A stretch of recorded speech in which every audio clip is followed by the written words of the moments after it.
Bila kita mengharapkan sesuatu dari Tuhan dan apa yang kita harapkan itu tidak kunjung tiba, bahkan seolah-olah Tuhan diam dan bungkam seribu bahasa, tidak ada jawaban, tidak ada balasan. Pada saat itu biasanya kita terus bertanya dan mempertanyakan, mengapa Tuhan tidak menjawab doa saya? Mengapa Tuhan tidak memenuhi apa yang saya harapkan? Kita kerap memang selalu menanyakan apa balasan Tuhan atas apa yang kita harapkan. Tapi kita jarang mempertanyakan apa alasan kita mengharapkan hal itu dari Tuhan. Ada apa di balik segala apa yang kita harapkan, yang kita pohonkan kepada Tuhan? Apakah sungguh yang kita harapkan itu sudah beralaskan kepercayaan kita dan pemercayaan kita kepada Tuhan? Atau sekedar kita hanya beralasan dengan keinginan-keinginan kita, impian atau ekspektasi hidup kita yang kita harapkan itu terjadi seturut maunya kita? Disinilah pergumulan iman sesungguhnya terjadi. Disinilah pengujian iman sesungguhnya sedang terlaksana atas hidup kita. Karena yang terpenting dari sebuah pengharapan adalah bukan balasan Tuhan kepada apa yang kita harapkan, tetapi apa alasan dan landasan kita untuk berharap kepada Tuhan. Tuhan adalah Maha Pembangun segalanya. Karena itu saat kita letih lesu dan kita lelap lengah di dalam segala macam pergumulan hidup kita, datanglah kepadanya Sang Pembangun segalanya. Saya Nikolas Kurniawan menemani di dalam Sabda Tuhan lagi hari ini yang akan menyapa di dalam rangkaian seri 21 renungan tentang pengharapan Madah 21. Masih ada pengharapan di dalam Tuhan. Hari ini saya ingin mengajak kita membaca dua bagian Sabda Tuhan. Yang pertama dari Kitab Pengkhotbah di Perjanjian Lama pasal 12 ayat yang ke-5 sampai ayat yang ke-7. Juga orang menjadi takut tinggi dan ketakutan ada di jalan. Pohon badam berbunga belalang menyeret dirinya dengan susah payah, dan nafsu makan tak dapat dibangkitkan lagi.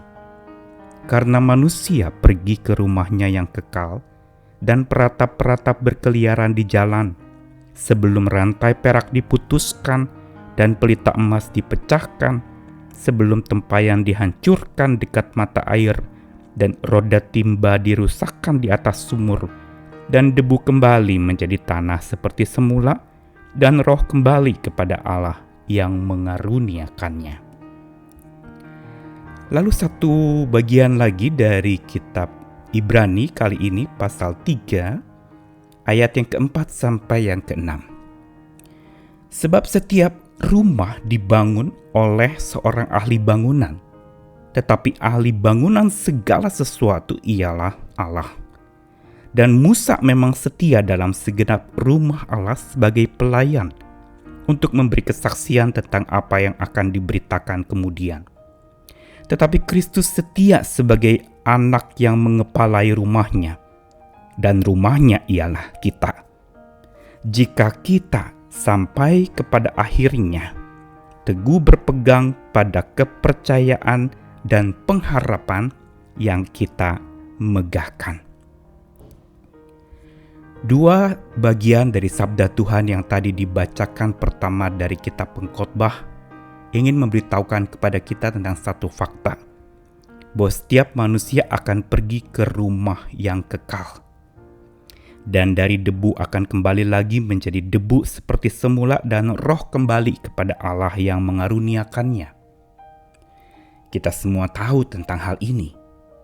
Awal dan akhir hidup kita secara teori kita pahami. Dan disinilah sebenarnya terletak pergumulan pengharapan kita. Setelah kita jadi debu, lalu apa? Setelah kita datang ke rumah kekal itu, lalu apa? Dan jawabannya ada di dalam kitab Ibrani tadi, di mana di situ ditegaskan bahwa Allah lah ahli bangunan segala sesuatu. Di dalam versi bahasa Inggrisnya dikatakan the builder of everything, pembangun segalanya. Dan ini mau menjelaskan kepada setiap kita tentang setiap rumah digambarkan oleh penulis Ibrani, itu memang dibangun seorang ahli bangunan. Dan bagian tadi mau menegaskan kepada kita bahwa kitalah sebenarnya rumah-rumah Tuhan dan sedang dibangun oleh Tuhan. Segala sesuatu yang letih lesu, yang sedang tertidur, yang sedang lelap, yang sedang lemah lunglai tidak berdaya, Tuhan sedang bangunkan lagi. Tuhan sedang nyalakan lagi api pengharapan itu untuk terus menyala. Dan dikatakan Kristus itulah sebenarnya anak yang mengepalai rumah Allah itu. Dan dikatakan lagi lebih tegas lagi, rumah Allah itu adalah kita. Dengan satu syarat bahwa kita sampai pada akhir untuk teguh terus berpegang pada kepercayaan dan pengharapan yang kita megahkan. Dua bagian sabda Tuhan ini sebenarnya mau berbicara kepada kita tentang pangkal dari pengharapan kita. Apa pangkalnya? Bila pangkalnya adalah hanya keinginan kita semata atau ekspektasi atau apa yang kita pohonkan di dalam doa, apa yang menjadi impian hidup kita, maka sesungguhnya itu bukan pengharapan yang berlandaskan iman dan kebenaran seperti yang Tuhan mau. Karena Tuhan inginkan supaya pengharapan kita berpangkal pada pemercayaan diri yang penuh dan utuh kepada Tuhan semata.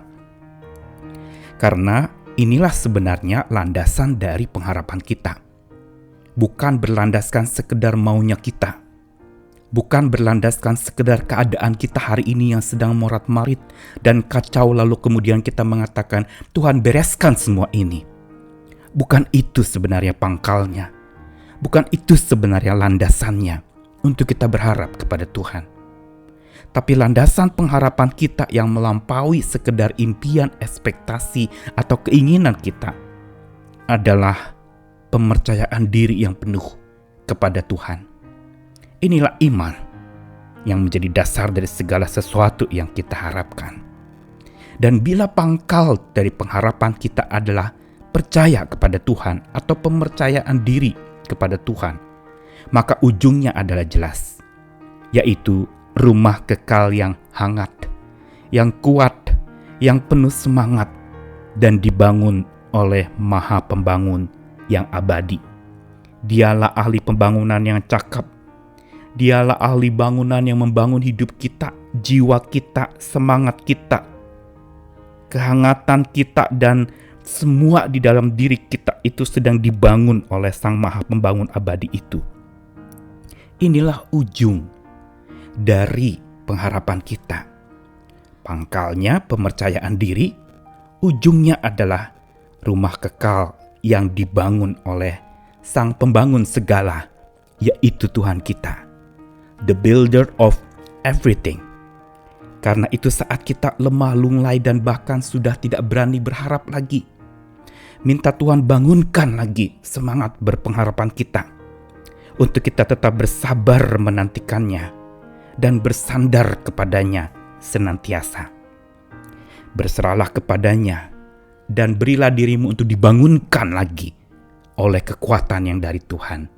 He is the builder of everything. Selamat dibangunkan. Amin.